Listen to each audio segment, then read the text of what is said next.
Hollow Knight, Soul and Magic, written by Uncharted Chip 38, Chapter 8. The following couple of days had gone without much fanfare, and no new threat seemed to have arrived since then. Since the incident on Nightmare Night, Princess Luna had effectively put Grim under house arrest until further notice. Much to the Nightmare King's chagrin, he was under house arrest in Twilight's home rather than any abode of his choosing. The reason?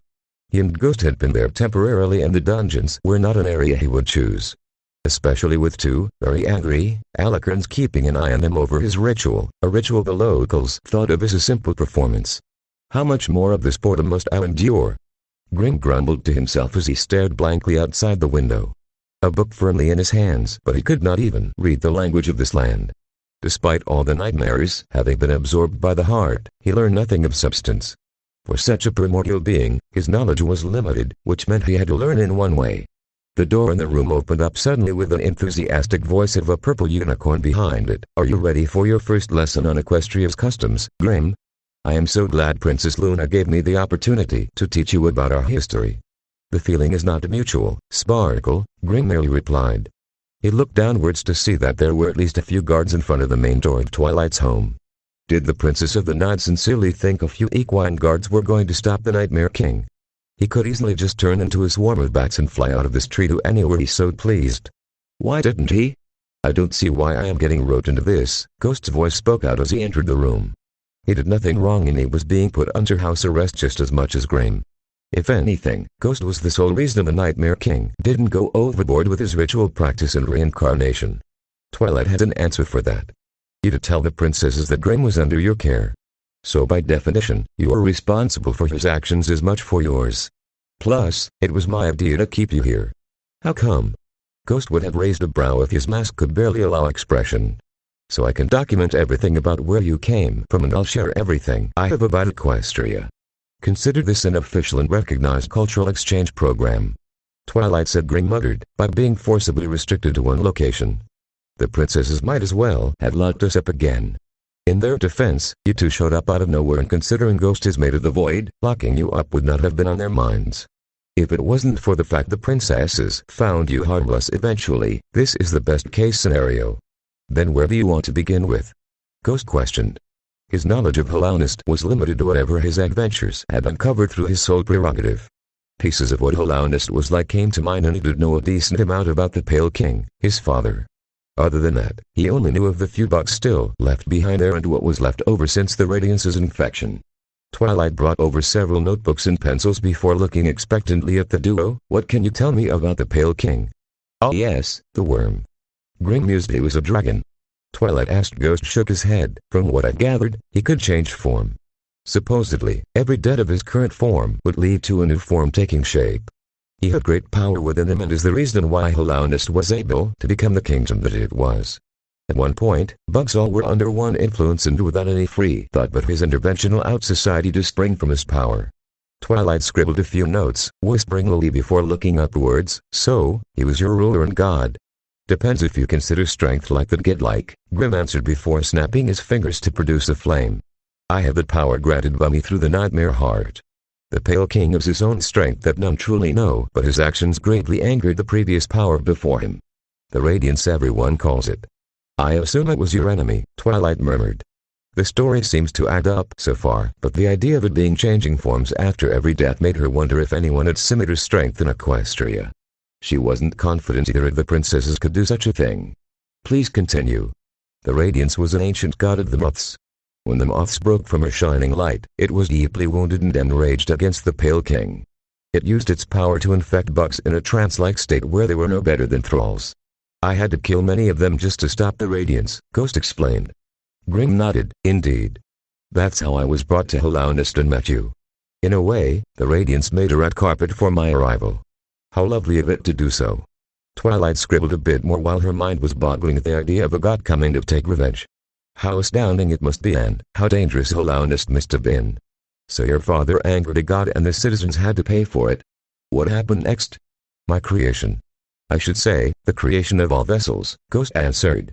All other methods seemed to have failed, and my father could not stay trapped in his palace forever. So, he made a deal with the devil, Grim finished. I had been using my ritual for quite some time, but it seems that even the Pale King saw wisdom in using a vessel. Bodies were made from the queen while the void filled the very essence and souls. How many? Twilight asked inquisitively. Thousands, Ghost answered. His eyes broke from Twilight's gaze as he could recall the many empty shells and masks just littering the graveyard. His estimate was way off, but what did that matter? Silence befell the trio as even Twilight stopped writing. There was Ghost, Ku, and a mention of a Hollow Knight.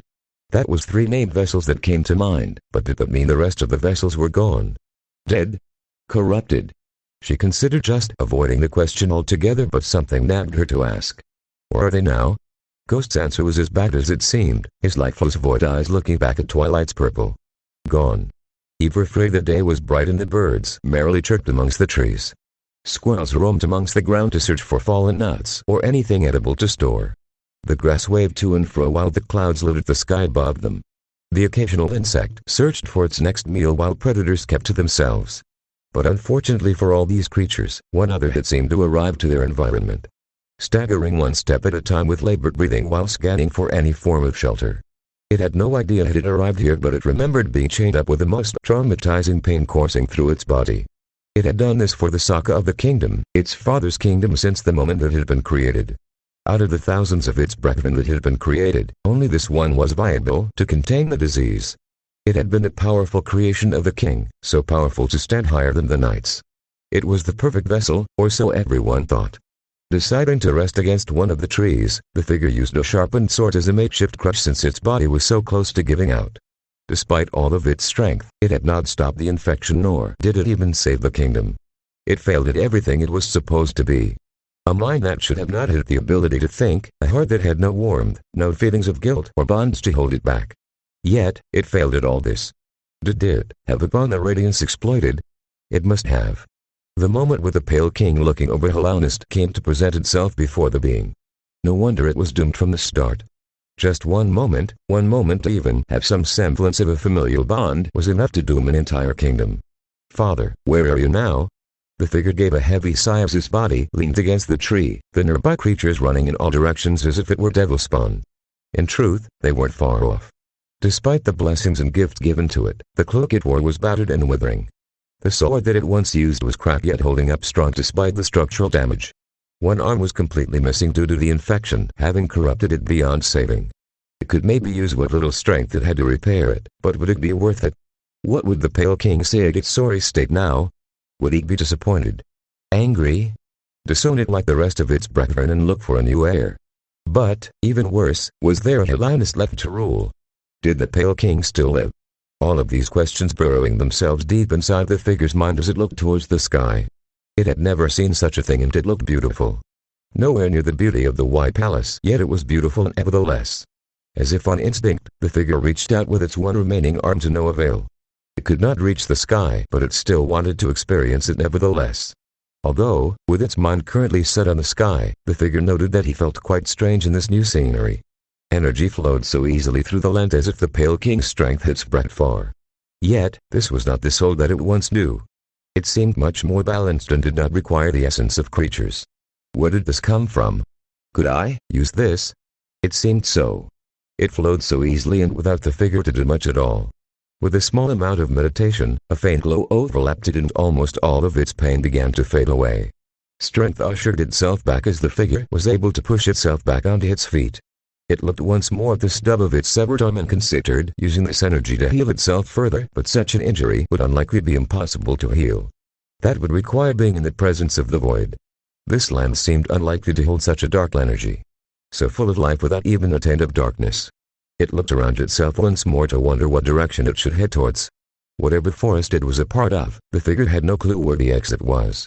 Following the essence of this magic would not be useful either, since it permeated everywhere. Whichever direction it went, it had to lead somewhere. So thus, it took a step forward with its regained strength and wandered in a random direction. But it would not be long for it to be stopped by a pack of timber wolves. Despite being a vessel made out of the void itself, the wolves defiantly growled and held their ground. The figure got into a slightly crouched position with its sword pointed towards the pack as if awaiting an imminent attack. Instead, the pack of wolves began to circle around the being, gnashing their teeth and snarling to intimidate their intruder. However, only one party was going to walk away out of this alive. Whatever land it was on, it would create a tale of its own. This land would come to know this figure as the Hollow Knight. The past several hours wore through as Ghost and Grim were taught the basic alphabet of the equestrian dialect. It was a lot easier than expected, but considering one was a primordial being of nightmares and the other void spawn, learning such knowledge was not impossible. However, the two were growing increasingly annoyed at Twilight's very methodical explanation of everything, even to the tiniest of details when they were not necessary. And that is the first lesson, courtesy of me. Twilight finished by closing the book with a proud smile. Oh joy, was she going to go through Equestria's history and myths in the following days after learning a little about Hallownest. More questions still posed her mind, but there were gaps of knowledge that could not be filled by Ghost. Any questions? Not really, it's very straightforward. Unlike Hallownest and the lack of records before the Pale King, Ghost replied. Grim added, even the leftover souls of intelligent bugs hardly know. Quite a conundrum that is. Oh well, such is the ways of empires and kingdoms. They rise, they fall, and many take their place. I've seen so many in my travels. Speaking of history, Twilight mentioned, her horn lighting up momentarily as a few books came off from the shelves. Let's go over the early history of Equestria. I'm sure you'll find it fascinating. Not like we have the choice in the matter. Ghost shrugged as he prepped himself for a long history lesson of Equestria. He was beginning to already miss not having a mind to think nor the ability to speak. Things were much simpler back then. But at least Equestria didn't have to deal with the Radiance. Thanks for watching, and if you enjoyed the video make sure to like and